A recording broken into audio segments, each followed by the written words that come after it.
In the summer of 2015, the world held its breath as the 2,000-year-old ruins of Palmyra, one of the best preserved ancient cities in the world, fell into the hands of the extremist organisation known as Islamic State, a group with a proven track record of destroying any evidence of pre-Islamic history, which they consider to be idolatrous.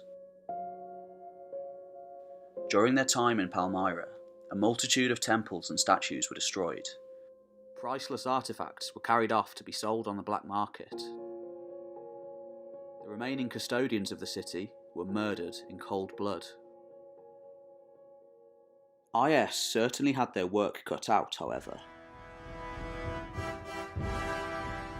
After all, the site stretches for 200 hectares and is spectacularly preserved by the heat of the Syrian desert. At its height during the 3rd century AD, the city had a population of more than 200,000 and was ruled in its prime not by a man, but perhaps most defensively for Islamic State, by a woman. Zenobia, a warrior queen, who for a time carved out one of the largest empires in the world, rivaling that of Rome itself.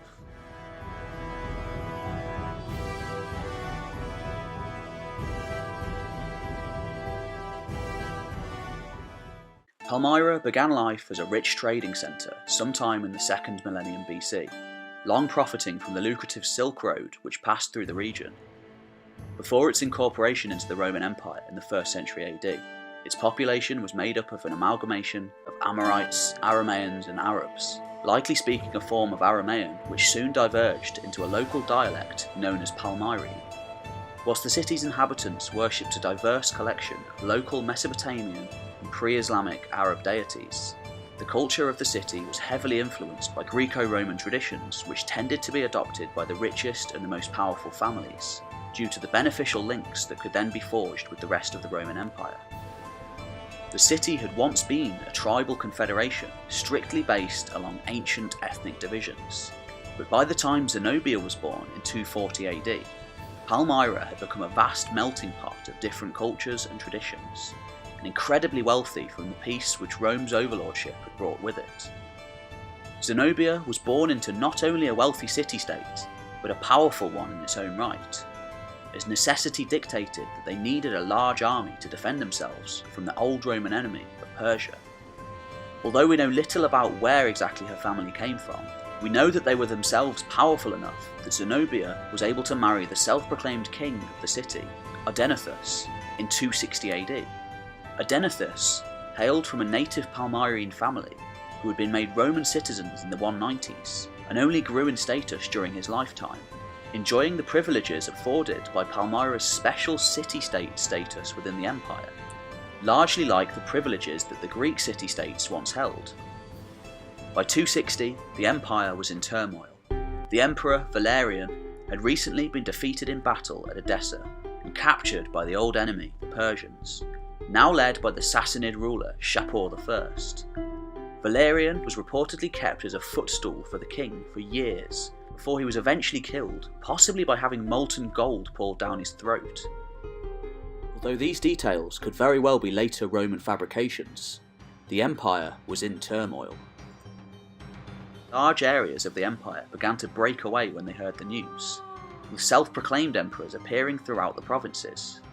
Rather than face potential destruction at the hands of the Sassanids, Odenathus opted to unite the people of his city and the surrounding provinces himself, and proclaimed himself king, eventually succeeding where Valerian had failed and driving Shapur back over the border, even laying siege to his capital, Ctesiphon.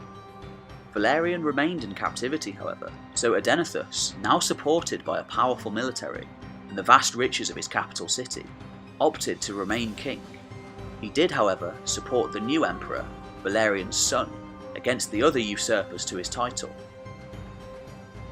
By 267, Odenathus died, likely assassinated by political opponents. Rather than submit to a new foreign ruler, the people of Palmyra rallied behind his young widow, Zenobia, who was destined to become an even greater monarch than her husband had been. She ruled as regent for their young son and heir, Verbalathus. By this stage, Palmyra was by far the most powerful city in the east, a especially after their sound defeat of the Persians, where even the emperor had failed. Her influence stretched all the way from Asia Minor in the north to the borders of Arabia in the south. Although she still nominally owed allegiance to Rome, she began to come into conflict with regional officials whose loyalty was torn between her and that of Rome, now often perceived to be a weak and ineffectual foreign bureaucracy. By 270, Zenobia led Palmyra in open rebellion against Rome. Campaigns into Arabia and Syria solidified the already heavy Palmyran influence over these provinces, and mints at Antioch began issuing coins with the name of Vabalithus rather than the new emperor Claudius, who by October was also dead. Before long, Zenobia's 70,000 strong army marched into Egypt and defeated a force of 50,000 Romans in the first major military confrontation between the Palmyrines and the Romans. By August 271, the Palmyrene Empire stretched from modern-day Libya and Sudan all the way to northern Turkey, encompassing all of the land in between, formerly the richest Roman provinces. As a Palmyrene, Zenobia was used to dealing with different cultures, and by all accounts, she expertly navigated intercultural relations between the various peoples under her rule. She projected an image of a Syrian monarch, a Hellenistic queen, and a Roman empress, which contributed greatly to her popularity. By 272, however, there was a new emperor in Rome, and he wasn't going to tolerate the defiance of the eastern provinces any longer, even though little had changed in terms of administration. Aurelian, a capable military leader, led simultaneous expeditions into Egypt and Asia Minor, where the local governors quickly submitted. This cleared a path for the invasion of the Palmyrene heartland of Syria. At the Battle of Imre and the subsequent Battle of Emesa, Aurelian inflicted costly defeats upon Zenobia's army, who herself fled back to Palmyra to prepare for a siege. Before she arrived, however, Aurelian's outriders had overtaken her and took her captive. Stories flooded throughout the land of her supposed cowardice in fleeing, and of her proposed plan to ally with the great enemy, the Persians. Both almost certainly were just propaganda pieces by Aurelian to remove the threat of further unrest by the Palmyrines. While most of the other prisoners were promptly executed, Aurelian had Zenobia and her son spared, probably to be publicly paraded through Rome in his planned triumph. Her eventual fate is unknown, with several conflicting accounts, the most likely being that she was quietly executed whilst Aurelian used his supposed mercy for political gain. Palmyra itself was destroyed and rebuilt again under much stricter guidelines. It remained an important regional city under the Byzantines, and subsequently the Arabs, but never again reached the supremacy that it had once held under Zenobia.